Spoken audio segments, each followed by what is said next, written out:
The Classic Motorcycle channel today is here in Sedgley, and we're at Les Whiston's place. Now, you may say, well, who on earth is Les Whiston? Well, Les Whiston is the guy that does the specialist motorcycles for Guy Martin. And Guy Martin, of course, is the bloke that goes around the world doing all kinds of speed records and crazy stuff like that. But we'll talk about Guy's bikes perhaps in a couple of minutes, his wall of death and whatever. Now, Les, you have a company here in Sedgley, and it's Trident Mcs. That's correct, yeah. How long have you been here, Les? We've actually been living here for 40 years, but been running Trident MCS for the past 12 years. Right. Which seems to have gone extremely quick. Extremely quick, okay. You specialised in the Rob North frames. What made you pick them? Basically, it was at a time where I was racing a Trident, and the Trident manufacturing came up for sale, and I just happened to be in the position to purchase it, and just gone from strength to strength, really. Okay. So you not just only do Rob North frames though, you do rolling chassis, don't you? Yeah, we do rolling chassis, all the associated parts. We've now started doing a lot of in-house machining ourselves. Basically, the only thing we put out to get done now is like tanks, seats. Very little else is actually put out now. It's all done in-house. Although saying that, I've now stopped building complete machines for customers, just concentrating on selling the parts and associated chassis, etc. But you have done specialist machines for certain people, because last year you'd done one for Carl, hadn't you? Yeah, you built a whole motorcycle. Yeah, Carl was a customer. Also, a recent build that was collected, which was a brand new Rocket 3, which was actually the last one I built. Probably 2 to 3 months ago. Yeah. Yeah. Now, Rocket 3s and the Trident, you've specialised in the triples, haven't you? The BSA triples and the Triumph triples. That's right. Why have you developed these engines? What's so special about them? Well, the BSA in question, there was far fewer of those machines built than Triumph, and we decided to reproduce things like timing covers, clutch covers, T160 starter motor covers, and then decided to have a go at remaking the engine crankcases, which a lot of people said we wouldn't be able to do. Right. But we have, and there's several bikes running and racing very successfully with our engine products in use. Well, that's really great. And what I shall do is I shall show some of those motorcycles on clips along with this video, you see, so people can see the sort of things that you've done. Now, about this motorcycle here, imagine now that you can actually go to a shop and say, I want an old motorcycle, but I want a brand new old motorcycle, because that's essentially what we've got here, haven't we? We've got here a T140. It's a T140 750 motor, as opposed to the triple. It's a well-proven, reliable motor, and it's quite considerably cheaper to build than a triple nowadays. Right, okay. So let's perhaps talk about some of the features of this. Now, you've been specialising in Rob North frames. Does this have a Rob North frame? It does have a Rob North frame with a few altered features. Okay. One of them, that the headstock has been brought back 2 inches to accommodate the engine more, compactability. The subframe has been narrowed, Because it's a slimmer one at the back end Yeah, the here, isn't it? subframe's been narrowed Yeah. to incorporate a pillion passenger, which is very unusual for a North frame. Yeah. And it incorporates smaller oil tanks and a different design fuel tank. Okay. So this is a 750 twin though. So essentially, what's the difference between this one and say a 1983 T140? What have you done to the engine? Basically, the engine, other than new ignition system, and it's got cane carbs, smoothbore carbs, the engine is totally stock. Right. Okay. Now then, electronics, because we're moved into like a modern age, haven't we? And things are not like they used to be. So, for instance, we've got totally new clocks here. If Jane can just come round and have a look at the clocks. Electronics, what have we got, Les? Well, those are a Daytona clock, which is fully electronic. They tend to suit the bike better than others on the market, and we just want it to be different, basically. Okay. A lot of people will say, well, no, I would have preferred the Smith's clocks, but everyone's got their own choice of preference to what they build bikes. This has been built basically to show at the Festival of 1,000 Bikes, which obviously got cancelled. Yeah. But hopefully, if the Stafford show runs in October, it'll be on display there. All right. Let's hope that's on. Of course, we don't know, do we? Brakes, front and rear. Brakes. Well, there are our own manufactured hubs. Yeah. With alloy rims, pretty much the standard North setup. Okay. Now, perhaps we can just go back to, how did you meet Guy Martin? Guy Martin, well, 2011 at the Manx Grand Prix, he came walking into the tented garage that was supplied to us and suggested he was going to attempt this wall of death. Right. And he wanted to achieve it on a triple. Okay. It all started from there. Yeah. Now the wall of death, this is, so there was a record before, and Guy wanted to basically break the record, didn't he? That's right. So it wasn't just a case of getting a motorcycle ready, it was a case of doing all the maths and all the science and getting the actual circuit right as well.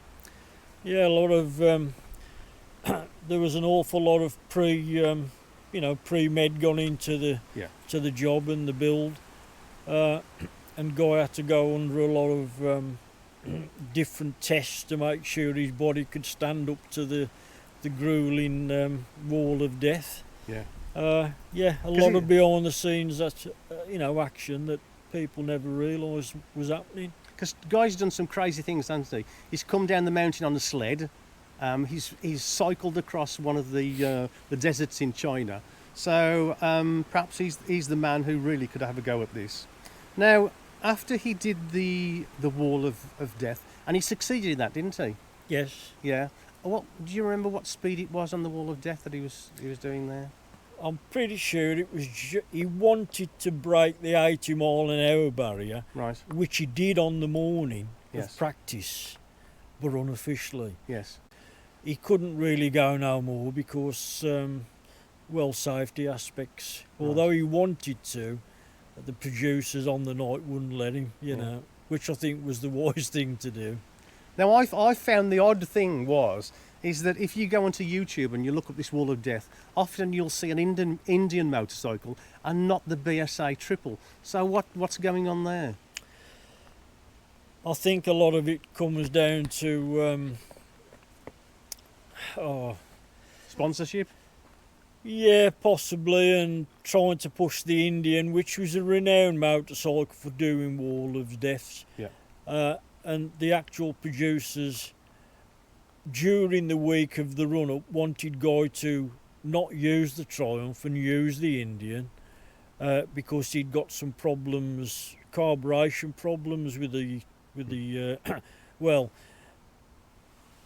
everybody says it's a BSA, which it should have been a BSA, Yeah. but it actually run Triumph T160 crankcases. Right. because the crankcases that we was going to use, which we remanufactured, wasn't actually ready. Right. So we had to use T160, which is the exact copy of the BSA, other than a couple of small features. Now, on from that, you moved on because he wanted a classic racing machine, didn't he, for the Isle of Man TT. So tell us about that bike, really, the next one on your list. Well, the bike that we supplied to Guy for classic racing, we was hoping that Guy would have entered the classic TT and broke the lap record for a triple that stood for many, many years. But unfortunately, due to the crash he sustained in Ireland and other things, it's all been put back on hold. This year, everything's cancelled from the Isle of Man. So, although he's competed in Ireland a couple of times last year, quite successfully, very little has been done this year due to the situation that everybody's found themselves in. Yeah, absolutely. Okay. So, thanks, Les, for that. Is this bike for sale? Is it going up for sale, or is it just a demonstration of what you can do? No, it was more of a demonstration, Yeah. just to show people, you know, the North chassis that we produce hasn't got to necessarily be used to take a triple engine. Okay. You can adapt them to take most engines, as we have done over the years. We've put Hondas in them. What else was there? Hondas, Laverdas, Right. BSAs. Because people from all over the world have ordered rolling chassis off you, haven't they? Definitely, they've gone America. A lot go to Belgium, France. In fact, there's one in the workshop to be packed up to go to Germany on Monday. That sounds really, really great.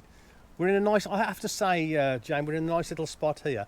Perhaps you can just get a little shot of Leslie's lovely 18th century farmhouse, which is sort of like behind you. We're here in Sedgley. We're not far from the Wren's Nest. Now, the Wren's Nest is a locally known historical place because they've had stuff here from like thousands of years ago, haven't they? With their little trilobites and stuff that they've found. So maybe in a minute we can just have a little look at a Rob North frame in the workshop, and then maybe do a test ride. Okay, we're just going to have a bit of a stroll now through the workshop, and as you can see, it's pretty packed with stuff. Motorcycles are not just here, but they're around. We've got computer-operated lathes and milling machines, and if we just come through over there, there's a machine that just cuts gears, so that's pretty useful too. Behind us there's a nice, well, let's have a look at it, shall we? Let's have a close look at this.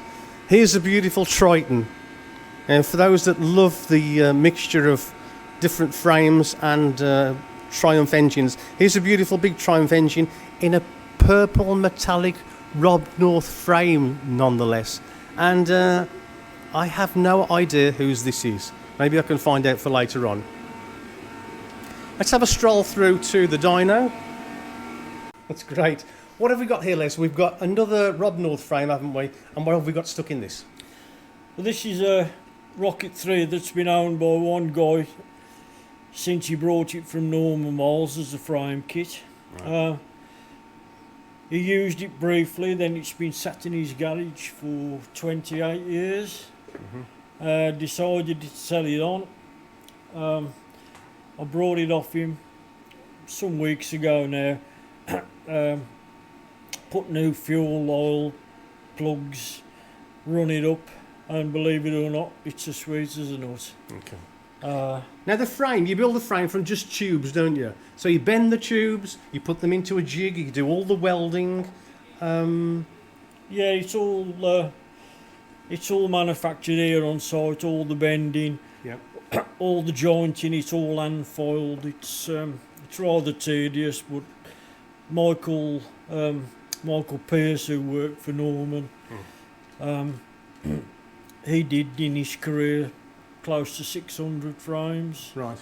And when I took over off John Sims from Trident Engineering, Mick came here just to show us how to go about building the frames. And he was here for a total of 7 years. Right. He's now retired at the age of, I think he's 84 now. 84. But he phones regular, keep threatening to come back to work. Okay. So now Steve tends to make the frames, doesn't he? He does most of them, but you do some occasionally. No, I tend to do the frames. Right, okay. Yeah. Right. Steve does do frames, but Steve now has been promoted to a lot of machine work. Has it? Right, okay Yeah. then. So there's just basically the two of you here, so there's you and Steve, and you're CEO, head engineer, and occasionally you sweep the floors as well? Yeah, I'm married as well. But I don't know what you do without Denise, because Denise she's behind the scenes, isn't she? yeah, Denise, she tends to deal with all the phone calls because, to be honest with you, Yeah.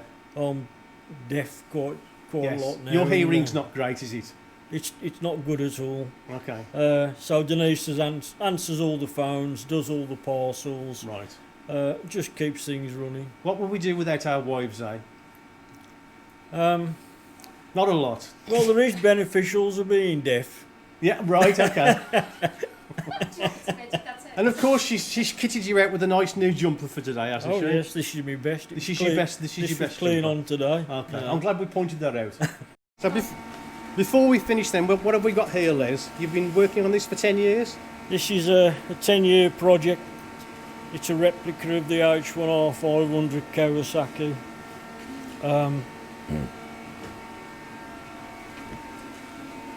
It was all ready. It was all good to go for this coming season, but unfortunately, due to the lockdown position, I haven't been able to use it, which is a bit disappointing. Okay. So what's so special about this then? What's so special is the fact that there's less than 50 in the world left. Really? Okay. Yeah.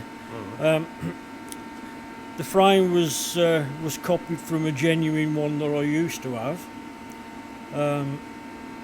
So it's an identical frame. Wheels and forks are Siriani. Fuel tanks are made for us by our local people. It's basically a damn good copy of a genuine H1R. Oh, okay. But unfortunately, not been able to use it as yet. Yeah. We've even manufactured the dry clutch system down there. Do we bother about values here? I mean, what sort of value is this, Les? It's worth more than a fiver and less than $1 million. Yeah, Okay. originals are quite expensive now because most of them are up in museums now. Right. It's okay. very rare you'll go to a race meeting and see a proper H1R. Well, that's fabulous. Thank you for showing us that. Okay. Well, it sounds great. I'm looking forward to the ride. So let's get on it and go.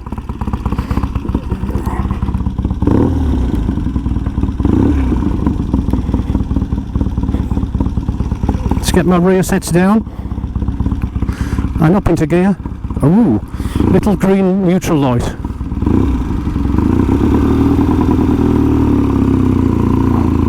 Ooh, this is nice. Love the sound of that exhaust pipe. This is a place called Mons Hill. As I said earlier on, it's quite famous for all its shells and trilobites. So I'm just trying to sort my brakes out and gears. Ooh. I like the handlebars. The handlebars are lovely. Clocks are small but visible. And let's try, oh, at least we got a Japanese style switch gear, and that's working quite nicely. I think I'm going to do a nice circuit from here up to Sedgley, out into the countryside, past Himley Hall, and then home. Now occasionally when I've been riding other people's motorcycles, all of a sudden I've conked out of fuel, and they said, oh, ever so sorry, I should have put more fuel in. I've got a dinky little mirror here. Let's see if I can get that sorted out.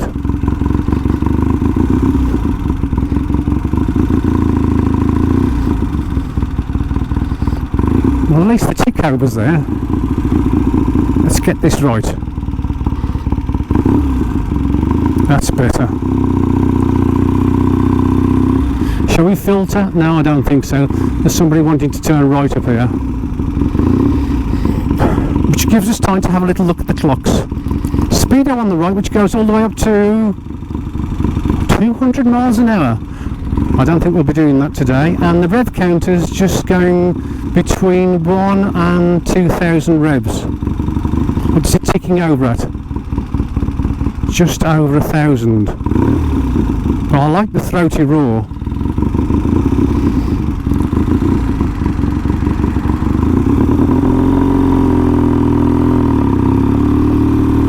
The low down torque is nice. And I think this is the first time I've actually ever ridden a 750 Triumph.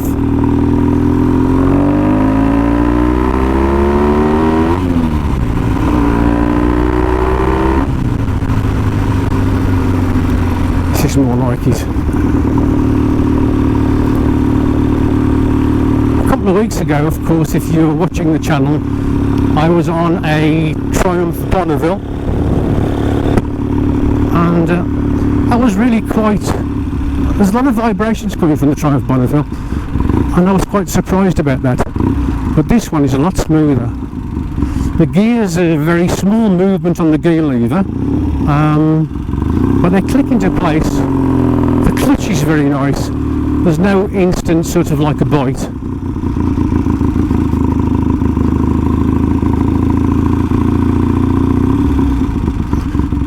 It was rather enjoyable going through Les's workshop and his shed and his workshop. Of course, I've been a regular visitor there now for a couple of years, and I shall be putting some pictures on of some of the motorcycles that Les has built, including Guy Martin's.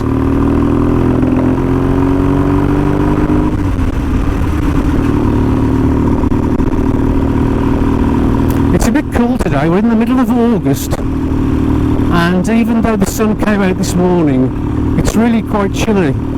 And I have to be frank, I wish I'd have remembered my gloves. The problem is, if I put my gloves on, I have difficulty operating the camera.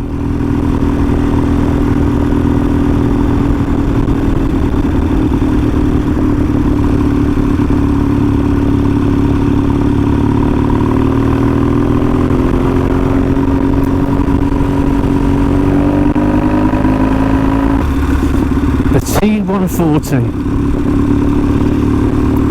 I think they were made from mid-70s to the, well, right up to 1983, when of course the original Triumph company at Meriden folded.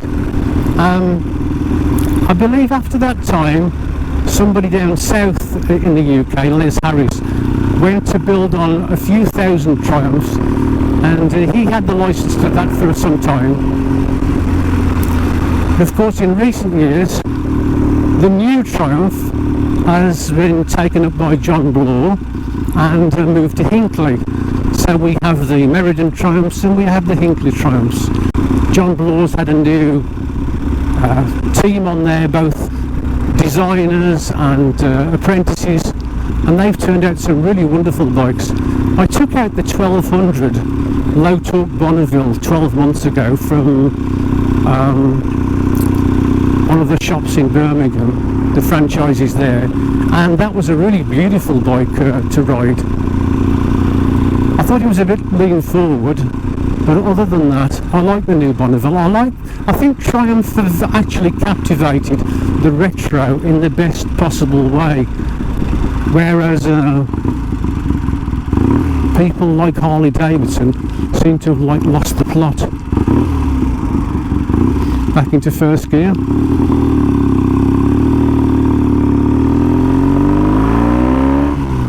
It'll be nice actually when I get down to the dual carriageway to open this up and see what happens.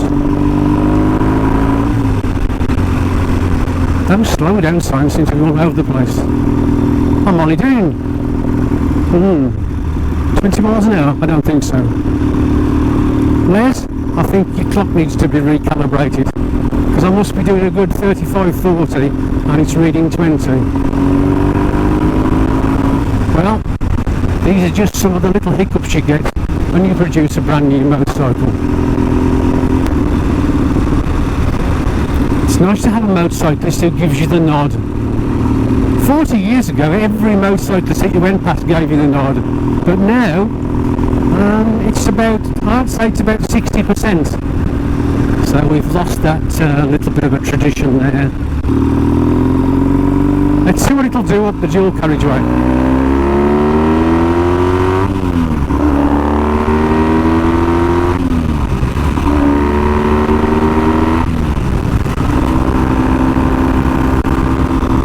How fast are we going there? 40? 35? At nearly 4,000 revs? I don't think so.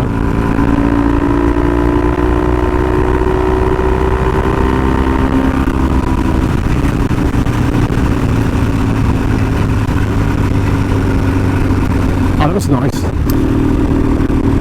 One of the days last year I spent some time in the workshop and watched Steve, and he was making one of the Bob North frames, and as I said earlier on, they take them in, they buy the pipes in, and everything's bent in shop, and all of the joints are brazed, and it was really enjoyable to watch a frame being made. It's not the sort of thing you see pretty regularly done. Minister 449 Road, I think we'll turn left here, and we'll go past Himley Hall. Himley Hall was the big stately home of the Dudley family many years ago. We might catch a glimpse in a while of the entrance to it, but the Dudley family lived here for hundreds of years until they felt that the urban part of the world was encroaching upon them, and I can tell you that it doesn't, and they moved from here to about another 10 miles out towards like Stourport. But now Himley Hall is run by Dudley Council, and it's used for all kinds of things. At the moment they're housing the exhibition of the Stourbridge glass, because the Stourbridge Glass Museum in Kings Woolford closed about 12 months ago, and they had to find somewhere where to put all their beautiful glass, and I mean it is absolutely gorgeous glass. Wow, it goes up to 6,000 revs nicely. Here's one of the entrances to Himley Hall, with its guardhouse there, but it's not the main one. So all the glass was taken from the museum down to here, down to Himley Hall. It's been kept there until a new place can be found for it, and it's going to go to the cone at Stourbridge. Now the cone at Stourbridge is a big brick cone. I think it's the only one left of its type, because Stourbridge in times past, 150 years ago, was a big glass producing area, and there must have been a dozen or more. Here's the main entrance to Himley Hall, and there must have been a dozen more cones by where the man sat inside and did that exquisite art of blowing glass. Amazing things they produce there. I think I'll have to put a picture on. I know this is about motorcycles, but sometimes people are interested in historical things as well. But some of the beautiful glassware that they produced at Stowbridge was fabulous.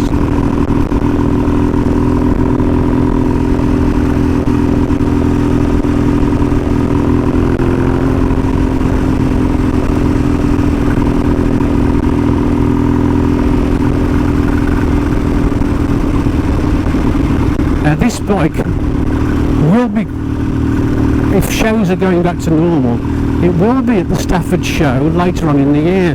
But of course, with the COVID crisis, who knows what's going to be happening in September. We're in August already, and the Stafford show only being a month away, perhaps it's a will or it won't go on. I have to watch out here. There's a speed trap. In the UK we have speed cameras. I don't know how you have them where you are. See these little yellow things stuck on the post on the left? Well, that says 30 miles an hour, but I've only been doing 20 miles an hour for the last quarter of an hour anyway, so I shouldn't be particularly worried. Ooh, how about that? Straight into neutral. And there we go. Side stand out, neutral gear, and how do you turn the darn thing off? Good question. That's lights. I wonder how you turn it off. Lights. Which one? That one. Oh, that's the horn. Let's have a stroll round. Do you know? I have no idea. There's no off button here.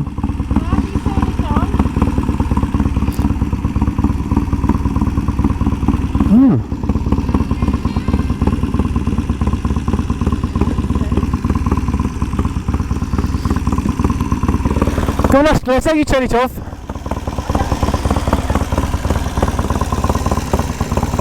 So there we go, Trident MCS, Rob North Triples, and that's the T140. And pretty cracking little machine that.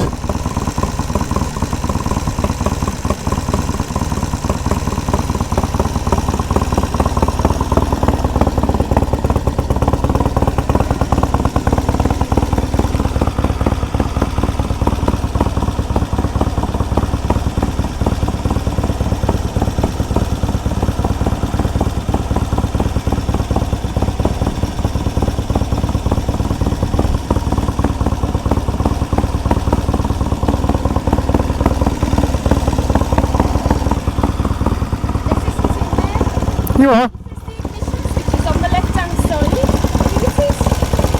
No, it's not.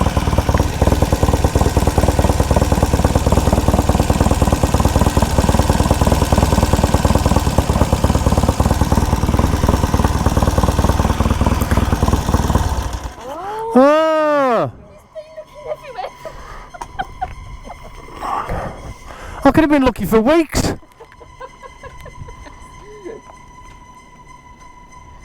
Was that good? Yeah?